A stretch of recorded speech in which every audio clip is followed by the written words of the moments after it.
कुछ दिन पहले मैंने एक वीडियो देखा। वीडियो शायद हरियाणा का था।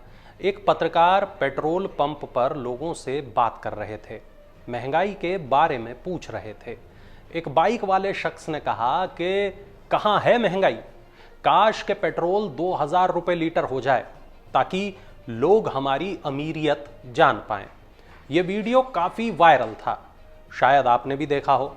लेकिन बंदा चाहे जितना अमीर हो और बेशक पेट्रोल खरीदने का दम रखता हो, लेकिन जब बात रोज़ाना सब्जियां और दाल खरीदने की होती है तो कोई ऐसा नहीं बोलता, क्योंकि रसोई की महंगाई सबको महसूस होती है। खैर, इस वीडियो में आपको महंगाई की असली तस्वीर तो हम दिखाएंगे ही, साथ में ये भी बताएंगे कि पेट्रोल और डीजल की महंगाई का आप पर कितना असर होता है या कितना असर हो सकता है। नमस्कार, मैं वरुण कुमार और आप देख रहे हैं अमर उजाला पर धन दनादन। 1 अप्रैल 2024 भारतीय वित्त वर्ष का पहला दिन। अरहर की दाल का औसत रेट 149.23 रुपये था।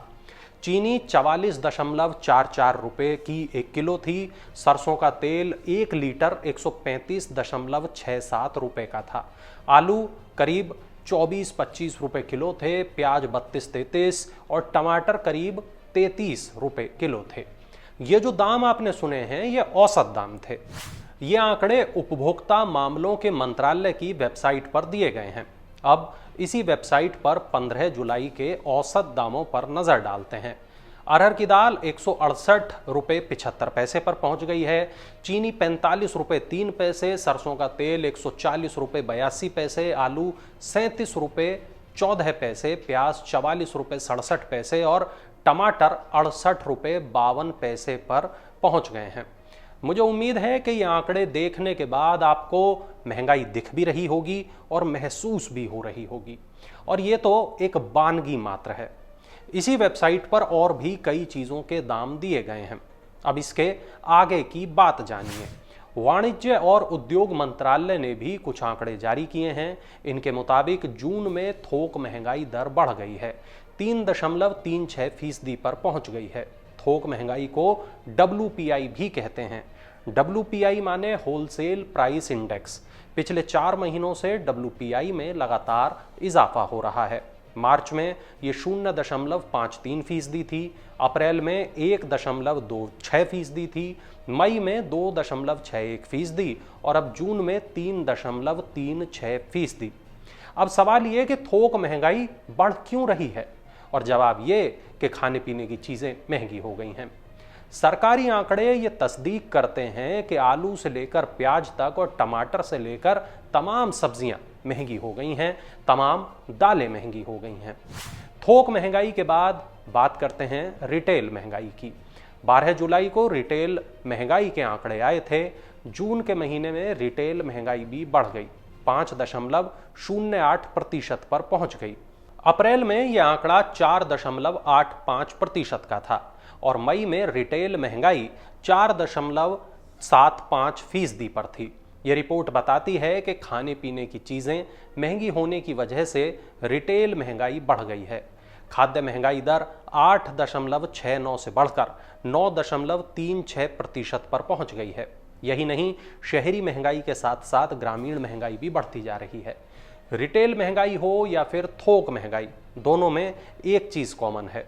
दोनों रिपोर्ट एक बात पर मोहर लगाती हैं, वो ये कि खाने पीने की चीज़ों के दाम बढ़ रहे हैं, खाने पीने की चीज़ें महंगी हो रही हैं। लेकिन कभी आपने ये सोचा है कि कोई चीज़ महंगी क्यों हो जाती है और सस्ती कब हो जाती है?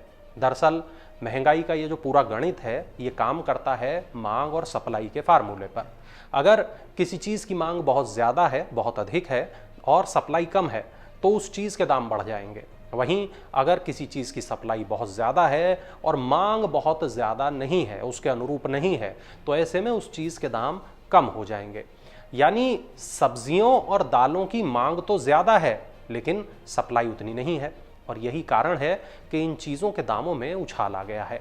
लेकिन आखिर ऐसा क्या हो गया कि सब्जियों और दालों की सप्लाई प्रभावित हो गई? एक बड़ी वजह है उत्पादन में कमी आना। लेकिन उत्पादन में कमी आई क्यों है? दरअसल पिछले काफ़ी वक्त से मौसम ने किसानों का साथ कम दिया है। दालों और अनाजों पर मौसम का असर हुआ है। पिछले करीब 1 साल से देश में अल नीनो की स्थिति रही थी और अब लगातार हो रही बारिश ने भी उत्पादन पर असर डाला है। यही हाल कमोबेश सब्जियों का भी है। सब्जियों का उत्पादन भी काफ़ी प्रभावित हुआ है। इसके बाद बारी आती है सप्लाई की।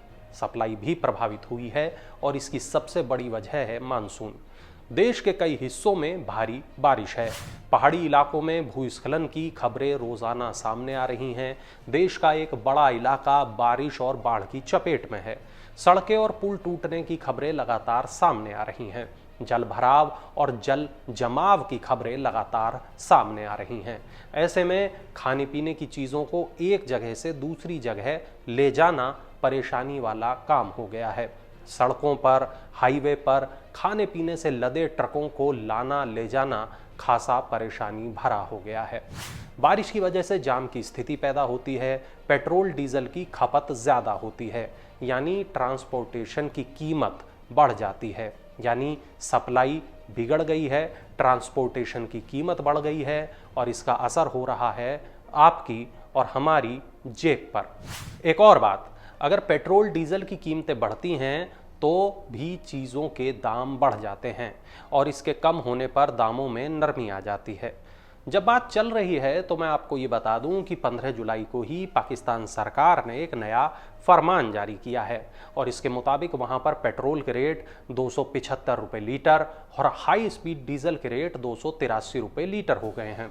अब हो सकता है कि बहुत जल्द आपको एक बार फिर पाकिस्तान से आटे की लूट वाले वीडियो देखने को मिल जाएं। अब जब महंगाई से अपना ही हाल बेहाल है तो शायद बदहाल पाकिस्तान को देखकर कुछ सुकून मिले। महंगाई के आंकड़े जब बदलेंगे तब फिर से आपको बताएंगे। फिलहाल आप कमेंट सेक्शन में ये ज़रूर बताएं कि आपके इलाके में टमाटर क्या रेट बिक रहा है।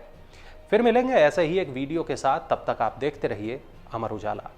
अगर आप ये वीडियो YouTube पर देख रहे हैं तो हमारे चैनल को सब्सक्राइब करें और बेल आइकन को दबाना ना भूलें। अगर आप Facebook पर ये वीडियो देख रहे हैं तो हमारे पेज को लाइक करें।